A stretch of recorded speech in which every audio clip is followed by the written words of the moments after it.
we invented that software called our new software called One. And to be honest with you, I use that software on every single call. And we are working from, I'd say we started taking calls about 8:30 in the morning, and we were working till 11 or 12 o'clock at nighttime. And in our chat room, you could literally tell people we're just exhausted. And I'm over here pressing buttons. We'll get into the software later, but I'm literally pressing buttons, and my software is reading the script, reading disclosures. So at the end of the day, I'm fresh, and everybody else is tired. So that definitely helped. All right, welcome to another episode of the Insurance, Life, and Everything in Between podcast on this Maryland Day. I don't know what other states have their own day, but Maryland has its own day today, and I'm dressed accordingly for today's podcast. But more importantly, we do have a special guest on for us today. Adam was so nice to have set up a guest. Scott was so nice to have joined us, and we have on with us today Scott Gifford, a former Marine officer, top producing agent, and agency owner for both Medicare and Final Expense, and an inventor of a technology called One, a revolutionary software that eliminates scripts and disclosures. And I'm excited to see what this is all about. So, Scott, welcome on with us today. Thank Let's you. get it going. Appreciate you guys having me. So, Adam, I'll let you take a few questions Scott's way, and then I'm sure Scott will show us a little bit about or tell us a little bit about his software. And you guys have a pre existing relationship. So, Adam, lead us off. Hey, Scott. Yeah, I see that you have a pretty good track record, of history in the business and that. I don't know if you want to maybe fill us in of as far as where you've been and what you're doing now, and kind of look what you're looking forward to doing in the future. And I know you mentioned a little bit about the software too. We can get into talking a little bit about that as well. We're kind of interested to kind of hear what you have going. Okay. Yeah, I mean, I guess it started back in about 2009. I got involved with Lincoln Heritage and built a huge field sales organization with them, and had a good thing going there. And then got recruited over to Senior Life and became a regional vice president with them. And the fact that they weren't actually licensed in Ohio, we could not do field sales there. So we had to completely learn telesales on the fly. And we went down to Thomasville, Georgia, and I believe we had like 60 new agents at our first training class, and went down there and learned telesales. Obviously, these people were from all over the United States. We all met down there, and we had to learn telesales on the fly, and that got me into the telesales arena. And then we spent some time with Senior Life, and then kind of decided to just branch off on our own, and did it there for a while, built a huge organization, and then I basically retired from it in my mid 40s.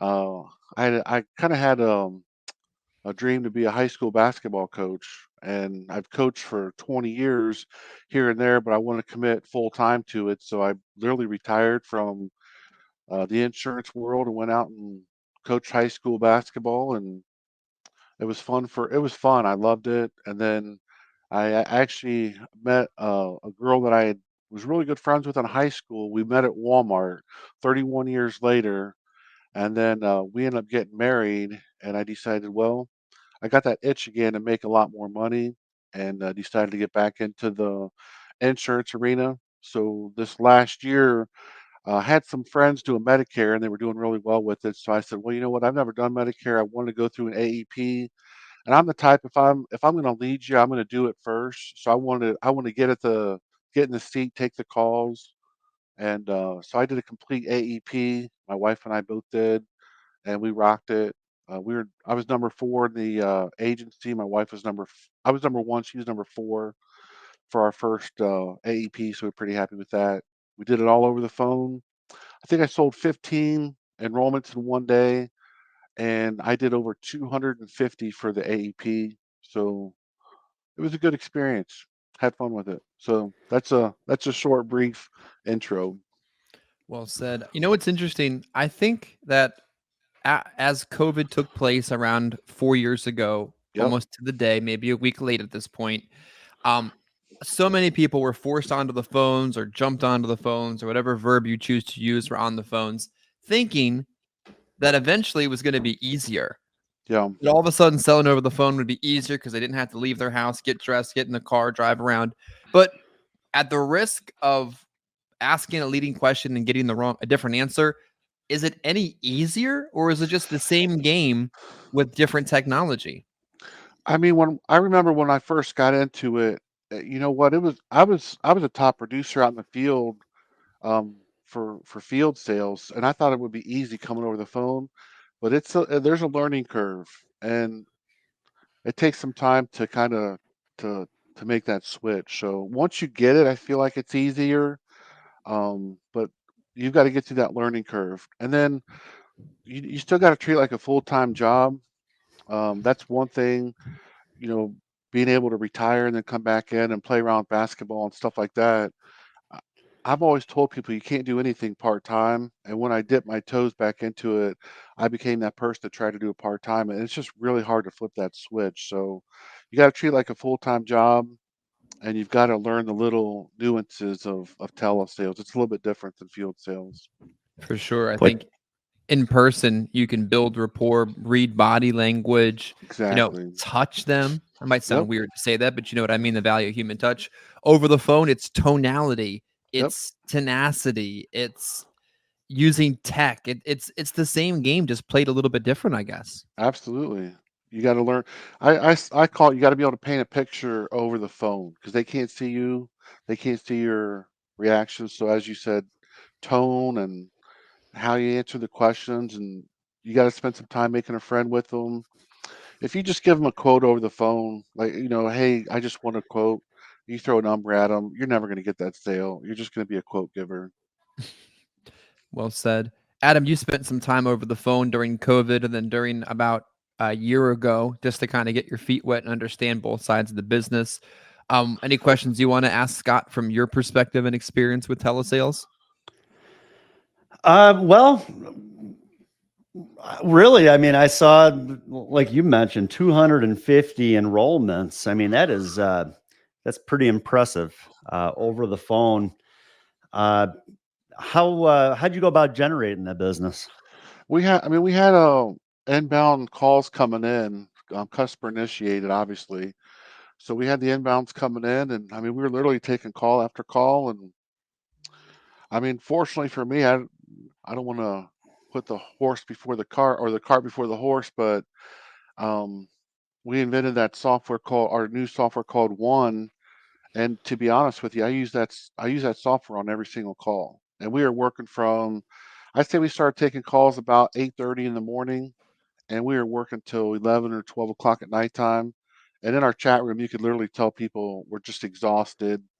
And I'm over here pressing button. We'll get into the software later, but I'm literally pressing buttons, and my software is reading the script, reading disclosures. So at the end of the day, I'm fresh, and everybody else is tired. So that definitely helped. Interesting. I think it's important that we balance technology, the cutting edge, staying ahead of stuff while also sticking to what works. So I'm Yeah. excited to see what you've developed and how it may or may help others. Before we get into that, though, do you find or what do you find to be the biggest difference between the sale and a Medicare enrollment and a final expense sale? Ooh, that's a good question.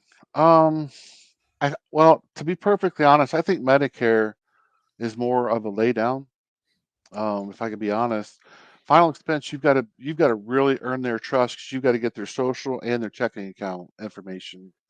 Um, and you could one little glitch in your presentation, you change the pace of it, you change your tone. They sense anything in your voice, they're not going to give you that checking account information. Whereas Medicare, I mean they're honestly just looking if you can get them the best deal, get them the most benefits, and obviously if you can make a decent rapport with them, you're not gonna have any issue signing them up with Medicare. Makes sense. What are your thoughts on compliance? Final expense in a lot of ways is very little Yeah, compliant regulations around it. Medicare, a lot, and a and lot of tests, certifications, requirements, it's complaints. ridiculous. It's absolutely ridiculous, and that's one reason why I don't think I'll probably do Medicare anymore. Not to bash it. I think my wife will stay in it, but having done final expense, I mean, final expenses, it's almost a joke as far as the compliance and how easy it is to get going. Medicare, you've got to do all the tests, AHIP, you got to do the carrier certifications. Once you make the sale, you've got to read a ton of disclosures. And then, God forbid, if one of these customers say that for some reason they didn't sign up, well, they'll go back and pull the call and they'll see that you recorded it, obviously, and you'll have them 100% saying that they agree to sign up, but somehow, some way, that company will find a way to put you at fault for it, and give you some coaching or whatever. And maybe that's their way of just kind of pushing it under the carpet. But it's frustrating. It's my first year doing this, so I wasn't used to that. Yeah, it's definitely a challenge where even if someone disenrolls and they disenroll on a bad day and you get a complaint, you got to answer it kind of stuff. Yeah, But you got to play by the rules in any business that we operate in. yeah. Adam, before we get into Scott Software with the next 20 or so minutes that we have this afternoon, what other questions do you want to throw his way? I don't know. I am kind of interested in hearing a little bit about that software, but I guess talking about going from field sales to telesales, in your situation, kind of unique. It was more because, like you said, the company that you were wanting to do business with, you couldn't do business in that state unless you were doing field sales, or I'm sorry, unless you were doing telesales. Right. So, I mean, I mean, I know now you're really into the telesales. I mean, what do you like? Do you like telesales better, or did you just kind of get into telesales because you couldn't write the business in your state at the time that you kind of got into it? I mean, that was the reason we got into it, because we could not sell in Ohio. Senior Life they weren't licensed in Ohio. So unless we wanted to Okay. drive over across the border to Indiana or Kentucky or West Virginia or something, we couldn't sell. So um, I actually like the being in somebody's home and kind of having that connection. I like that better than being on the phone. However, as I'm sure everybody will agree, I hated the drive time, the car time.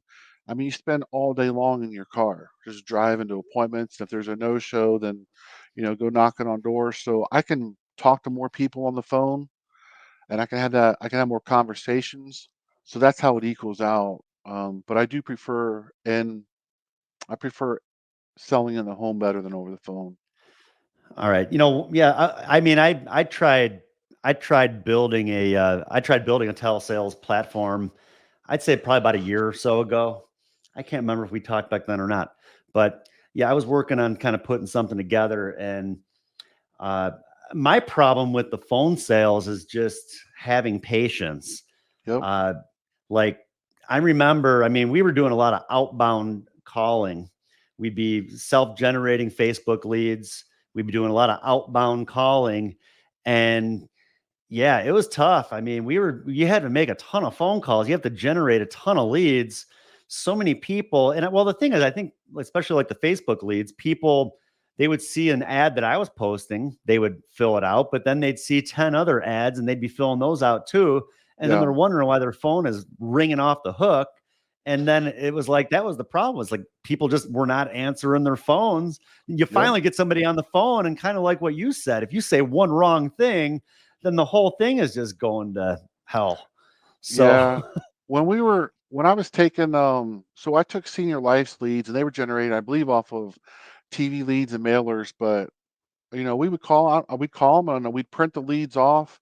We'd get 20, 30, 40 a week, and I wrote $10,000 a week doing that. So it can be done. I moved over to getting live transfers. There's obviously different sources from that, but I just went away from outbound dialing, found live transfers, and then obviously you got to have a good script. You got to know how to close too. You're going to get some objections at the end. You have to know how to overcome the objections if you're going to sell over the phone. oh yeah, I'm sure most definitely. Uh, Now, what do you feel about? I know you were with two companies, actually. Like I said, I mean, well, Lincoln Heritage, I was with them as well for 11 and a half years. So, I mean, I kind of understand their whole background with the one product, the one company, keeping it simple. in, Hmm. a carrier that pretty much insures everybody, where you don't have to walk away from business. Um, what's your opinion on working with a company like that compared to being independent and being able to work with multiple carriers? Yeah, man, you guys are asking some tough questions there. You know what, I really enjoyed working for Lincoln Heritage. I think the way they had it all together, I did very well there. I built a huge team. It was easier to train. It was easier to build because you were only learning that one company. And I've always been kind of a one-trick pony. I'm probably not the brightest light on the Christmas tree, but I learning one product, becoming an expert at it, that was great. But then on the flip side of it, when you obviously went in that house, you had to sell them, you had to sell their rates. And if somebody behind you came along and had better rates, they're especially today's times with the way the economy is, they're well, not probably 7 times out of 10, they're going to go with that lower rate. So I've enjoyed both. I've enjoyed both sides of it.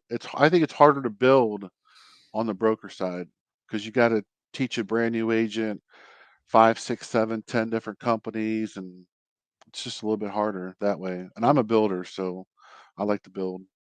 Interesting. I think that segues perfectly, Adam, unless you had another question into his software. Yeah, no, yeah, I was going to ask him about the software as well. Just kind of, what he's got put together there and how it kind of pertains to both sides with the final expense and the Medicare.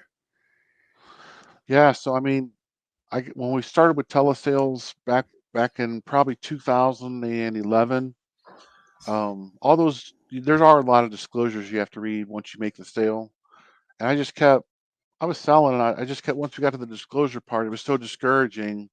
I was like, man, there's got to be a better way. So I spent a lot of time researching things online. I found some some things that would work on the phone, but it took forever to get it set up. I'm talking weeks of trying to understand the system and doing things here and moving it over there and just trying to make anything work. And it was very difficult. Then I got out of the business there for a while, came back in for Medicare. And while we're going through the training, it just kind of hit me in the head. It's like, man, the only way I'm going to do Medicare with all these required disclosures you got to read.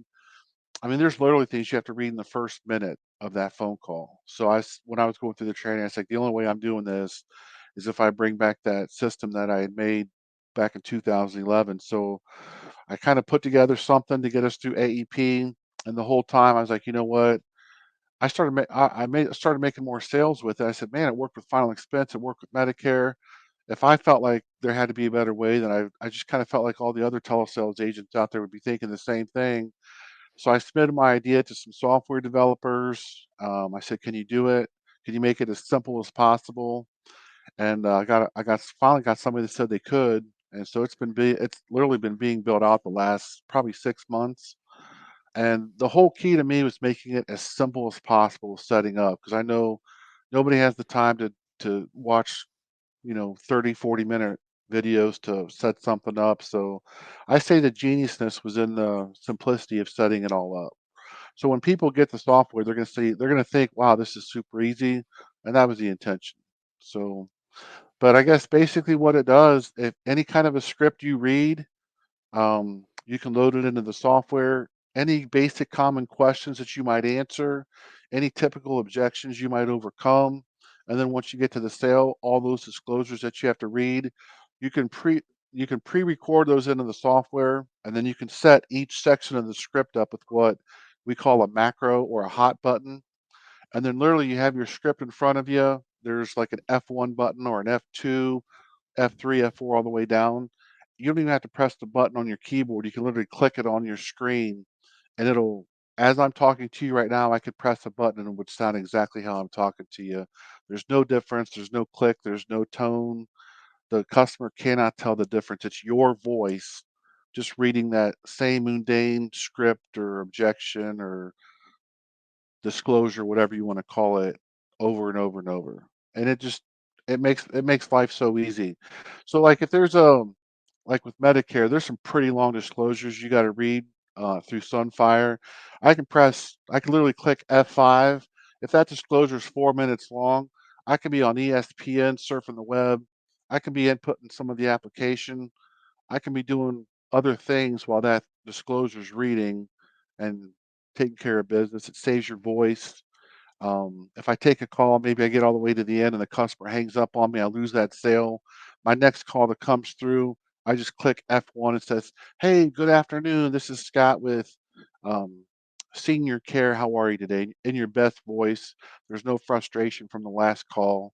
So, I mean, that's kind of it's nothing complicated. It's very simple to use, and it just makes life a lot easier for telesales agents. Interesting. Knowing that there's a ton of compliance when it comes to Medicare, especially over the phone, how were you able to make sure that what you were doing wasn't going to put you in a precarious situation? Yeah, I mean, I've read through everything with Medicare. There's nothing that even touches um, what we've done with the software. I mean, it's your voice. It's not an avatar. It's not AI. It's your voice. There's no difference between it, and it's you activating the buttons. So it's you still talking with the customer, and your voice is just the software's doing all the hard part for you. Sounds good. So all the calls are coming in, like you mentioned, live transfer stuff like that. Are those coming right into that software, or is it like what do they call it, like a VoIP sort of thing with the phone, or like how is it? Is it all in one, or like how is it all set up? It's separate. It's its own software. It's Windows based. So if you've got like Zoom or VC Dial or whatever software you're using to take that call, then as long as your Windows settings are set up correctly with this software, which we show you how to do it, it's simple. Then once you take the call in, then once that call comes in, you just use the software as you would a normal script. All right. Are you able to hear yourself? Like when you Yeah, hit those buttons? Okay. I was gonna say yeah. I'd feel like it'd be more difficult if you couldn't hear yourself. Well, So you can at least hear yourself talking. and that's funny you say that too, because one of the things that I tweaked on it was during Medicare, I got tired of hearing those. You had to set your volume at whatever volume the customer was coming in through your headset. And so if you had an older person that you couldn't hear, you had to turn your volume all the way up. And then when that macro came through your headset, it was loud. And I hated that. So in the software, we actually have a different volume for the recordings coming through your headset. So you can set it at really low. So at least you can hear what's coming through and you can hear when it ends, but it's not as loud as the customer. So just little things But like that. but the prospect, they can't really tell the difference, like, No, because I'm sure part of the conversation you're actually talking, you're the whole thing yep, isn't just totally recorded. correct. So it's just a matter of them, they can't really determine the difference, like when you're recorded to when you're talking to them live. Yeah, and the software has the built-in kind of like I don't know if you see those microphones with that little screen in front of them that kind of clears your voice out a little bit.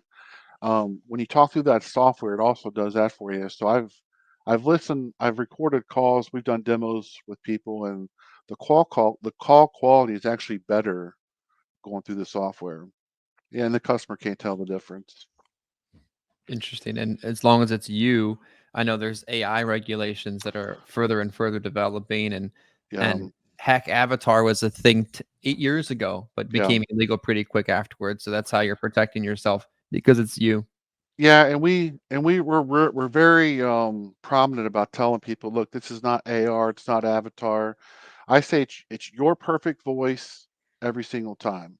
And when we do the recordings, we tell people if you make a mistake in the recording, keep it because that mistake in the recording actually makes it more personable. It makes them actually believe. I mean, not that they would know the difference, but when you're talking to somebody on the phone, you're going to make mistakes. You're going to stutter. You're going to say, things like that. So we tell them just keep that in the recording.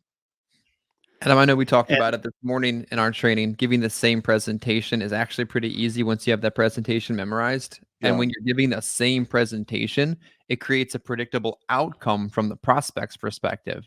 So Yep. I think it's important, be it your software or the presentation you give yourself to the viewing audience, to be giving the same presentation so you know what they're going to say so you can respond to it correctly.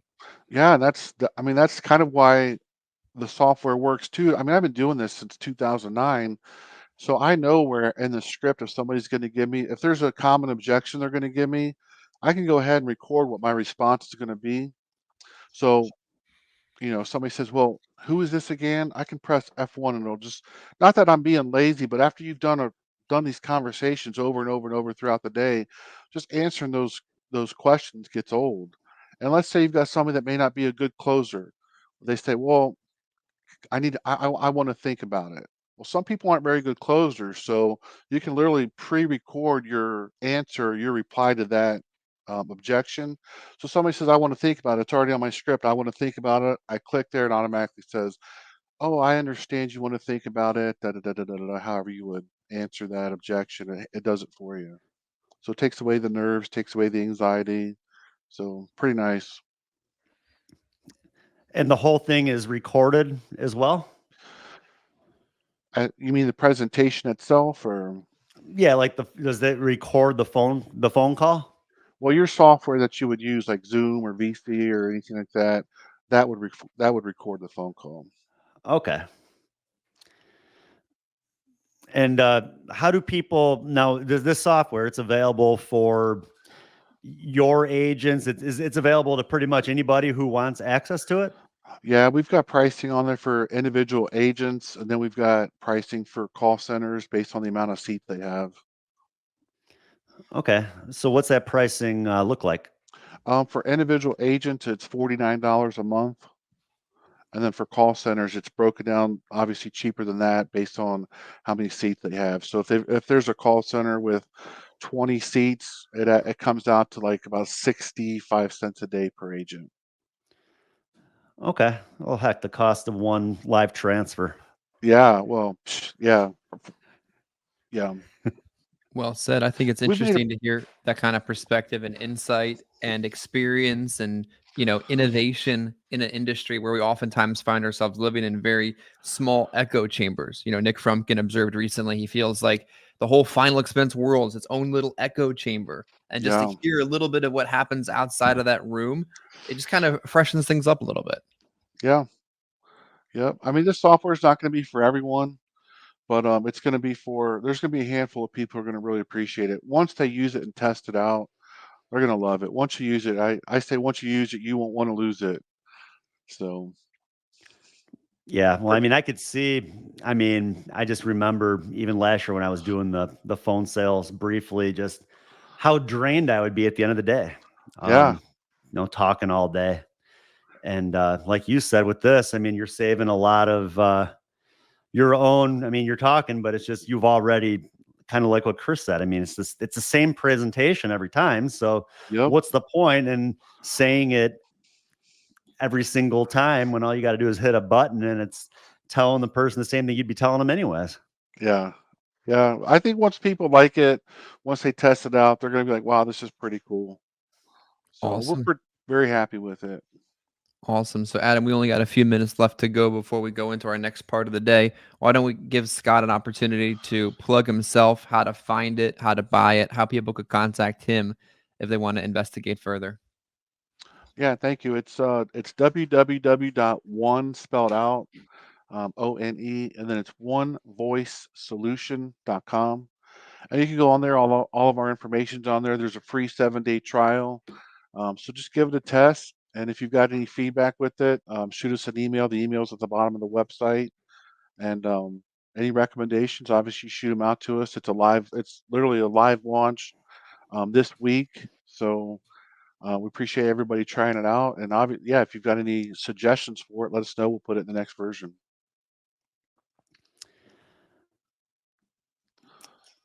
All Sound, right. Well, sounds good. I appreciate you guys taking the time to show it to us, catch us up on what's going on, and give us your insights from a captive and independent and over phone, in person, 20 years experience in Yeah. the simplified issue market. Well, I appreciate you guys having me on here and love what you guys are doing out there.